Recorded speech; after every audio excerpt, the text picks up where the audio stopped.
As a lot of you know, Peka uploaded her YouTube video, Speaking Her Truth, and she speaks about the girls and I towards the end. I wanted to make this quick video just to sort of include a bit more context to the story, so you guys can kind of piece the things together and not be left in the dark about a few things. Before I get into that though, I sincerely want to apologize to everyone that I let down by the way that I handled the situation, and by the way that I came at Peka. There's many different ways that I could have approached the situation, and I 100% should have handled it offline instead of making shady remarks online. I 100% understand that it was childish and immature of me, and in the moment I honestly just reacted out of anger, out of hurt and frustration. I wanted to add that I 100% understand the repercussions that I am getting for my actions, and I want to make it clear that this will never happen again, and you will never see a reaction like that out of me again. I am 100% taking this into consideration, and I'm learning from it, and so I really hope that you guys are able to, you know, allow me to see that change and allow yourselves to see the change in me as well. So yeah, I wanted to clear up a few things that Peka had mentioned in her video, starting with her saying that we never reached out to her, and like the only times that we would reach out to her would be for house meetings.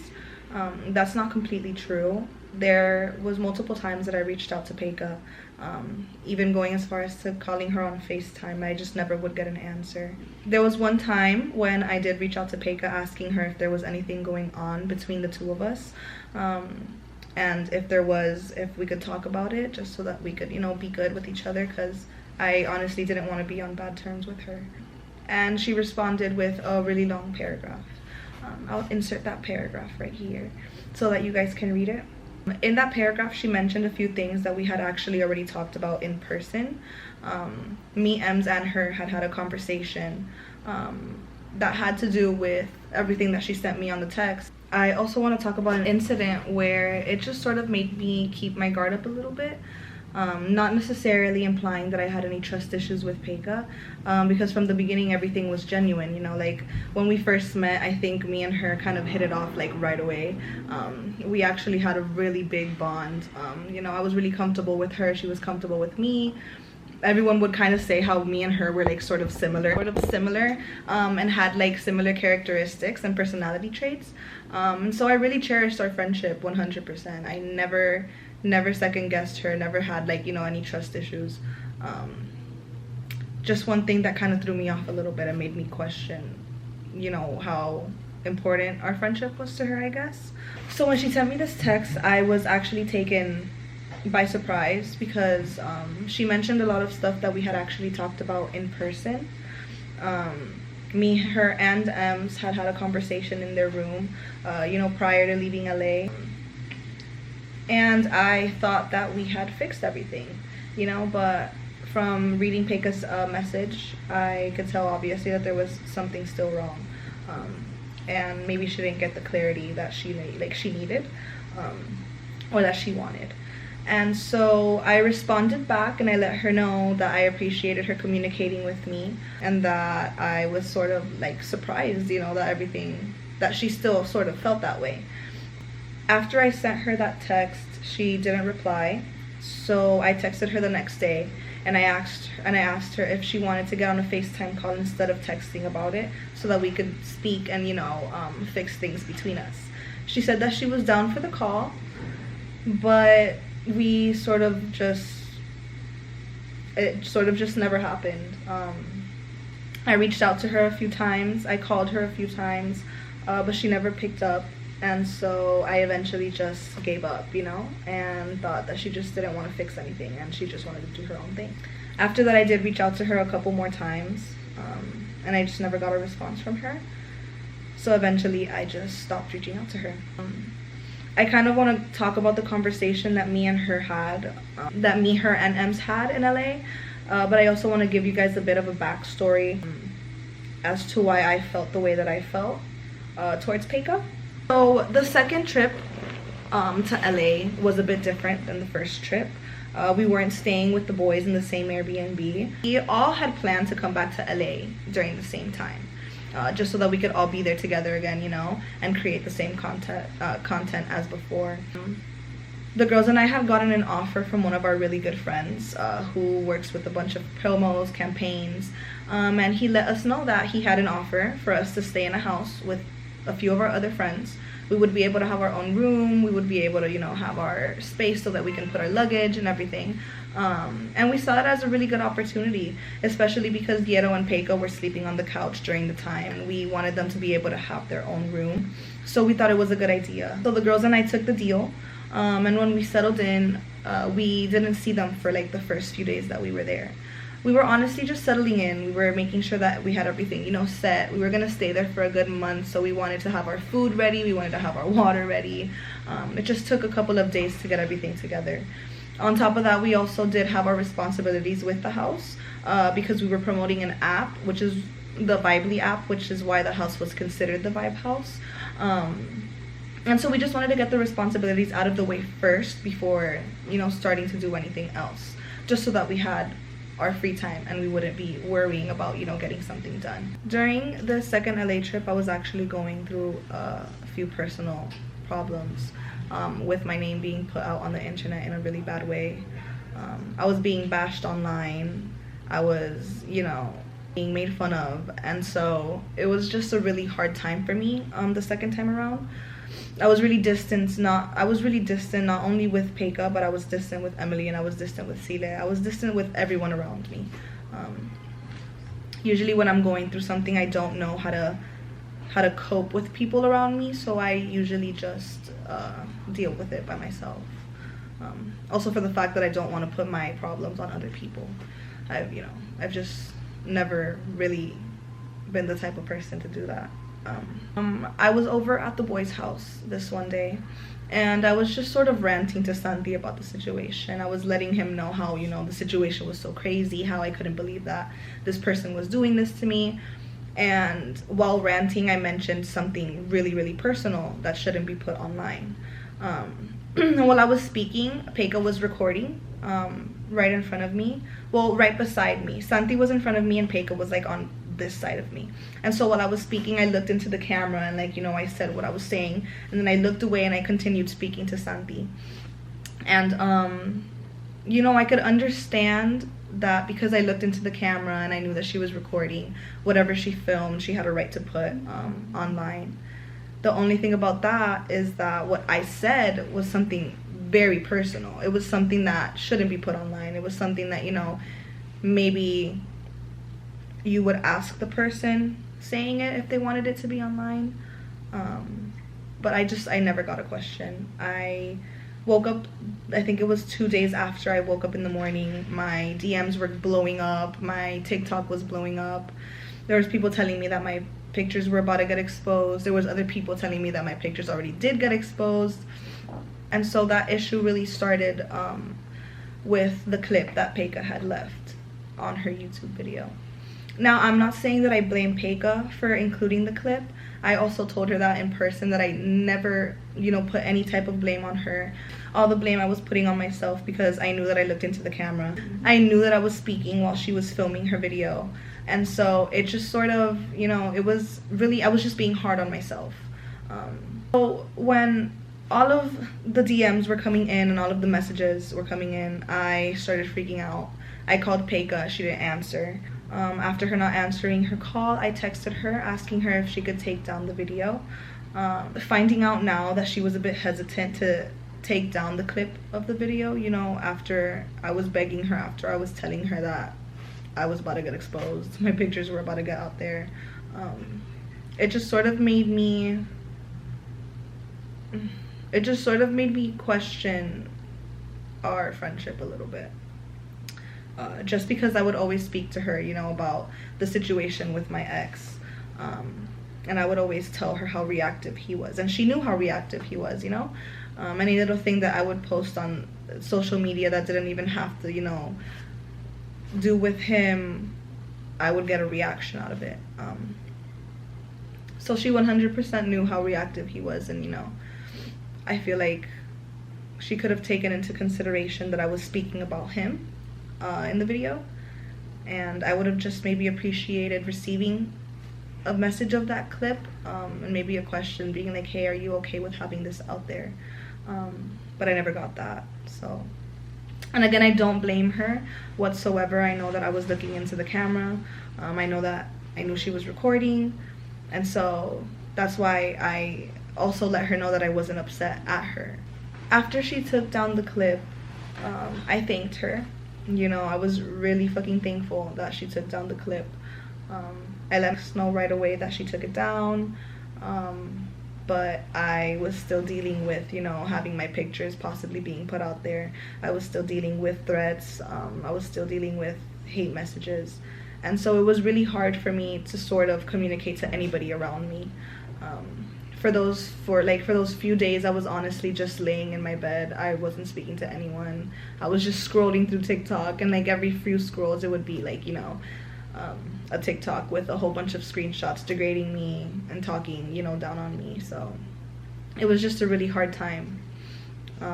There was one night where me and Ems did go over the boys' house. We just sort of wanted to spend time with everyone, and we were having a really good time. I think that night was the night where me, Ems, and Peka were vibing really, really well. There was one point in the night where Peka took me and Ems to the room, and she was telling us how she felt like there was something wrong, how the vibe wasn't the same as before.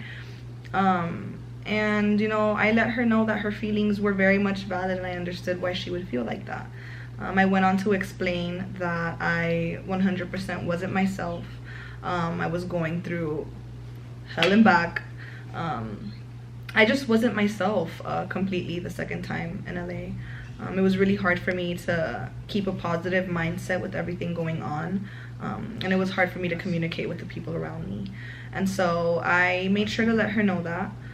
She also brought up, you know, the trust issues, and Ems was really quick to reassure her that the trust issues didn't, you know, lie within Peka, but more so with her being done wrong by people she, you know, held really close to her. I let Peka know that I didn't have any underlying trust issues with her. The only thing that sort of, you know, made me question a little bit was when she posted the clip, and I made sure to let her know. I also reassured her that I wasn't upset at her. I reassured her that I didn't blame her for everything that was going on. I blamed myself.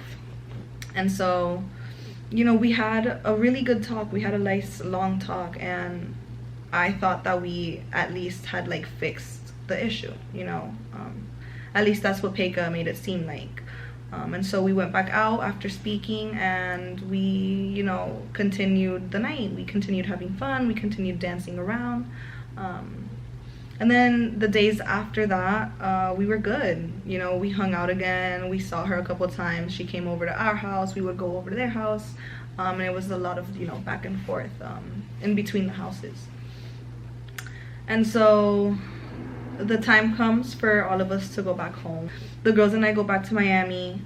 The boys and Peka and Yeto go back to Texas. And you know, we texted back and forth a few times. I'll show the text messages right here. But there was you know, a time space where both of us just stopped communicating with each other. I started noticing Peka kind of distance herself a little bit. Only because she wasn't reaching out, you know, she wasn't interacting with us like we usually would do, or with me at least she wasn't. And so I texted her and I asked if there was something wrong. That's, you know, coming back to the beginning again, where she sent me this really long paragraph where she mentions a few things that we had already talked about in person.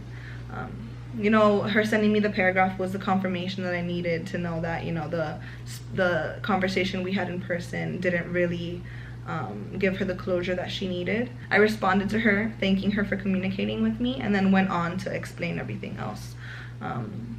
After I sent that paragraph, she left me on read or undelivered and didn't answer. So the next day I just texted her again and asked if she would rather get on a FaceTime call so that we can speak about the situation. Well, she agreed to the FaceTime call.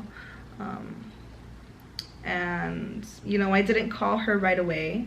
But when I did call her, I called her multiple times and I never received an answer from her. So after calling Peika a few times and her not answering, I sort of just stopped trying to communicate with her regarding that situation. I still wanted to be her friend, and I still wanted her, you know, to be in my life. So I did send her a few texts after that. The first one being on February 20th. I texted her, "Hey my love, how are you? How are you doing? Are you doing okay with the storms and everything?" This was a time when Texas was having really strong snowstorms. So I texted her asking her if she was okay. I called her as well, but I never got an answer. And so I texted her the next day as well. And I said, "Hey dude, I adore you and I really want you to know that I'm here for anything you need. I'm sending healing energy your way, my love." And I think this was when I noticed that she hadn't followed Yero, and that she had taken down her YouTube account and everything. I honestly just wanted, you know, her to know that she still had me, she still had Ems, she still had Sile, because they reached out to her as well. We didn't want to know information, you know, like we didn't text her asking, "Oh, what happened?" or anything like that. We just wanted her to know that we were still there for her. She never replied to that either. The last 2 text messages that I sent Peika was on March 3rd. I said, "Hey pretty girl, you look very much gorgeous and everything you've been uploading recently." And then I texted her once more a few days later, and you know, she just never replied. So I sort of just stopped trying to reach out to her. She had responded to a comment on an Instagram page saying that she just didn't have the energy to respond back, and that she didn't have an issue with any of us. She just really didn't want to respond back to us. And you know, that was understandable. We understood. When I was going through my problems with my ex, it was really hard for me to respond as well. So I didn't really, you know, hold that against her whatsoever. I just 100% stopped, you know, reaching out to her. I also felt as if she just didn't, you know, want us to reach out to her. And so I didn't want to seem annoying and overstep my boundaries with her, you know, not knowing where they stood anymore. I started to build up a lot of frustration and confusion, only because Peika went on Twitter and started tweeting, you know, subliminal tweets. I didn't think anything of them until Sile had reached out to her, letting her know that she could reach out to her as well, that she's there for her if she needs it. A few moments later, she had gone online and tweeted, "I would rather be alone than be surrounded by fake love." And so when I saw that, I sort of just completely, you know, stepped back. I didn't want to be the type of person to reach out to her and then just have her feel annoyed or have her be bothered by me reaching out to her. So I completely stopped reaching out to her. I forgot to mention that Ems and Sita had actually called Peika on FaceTime, and she answered them. And Ems just kind of wanted to clear up the whole trust issues thing, and reassure her that it wasn't a we thing, but it was just Ems, you know, having her own set of trust issues, not 100% directed towards Peika.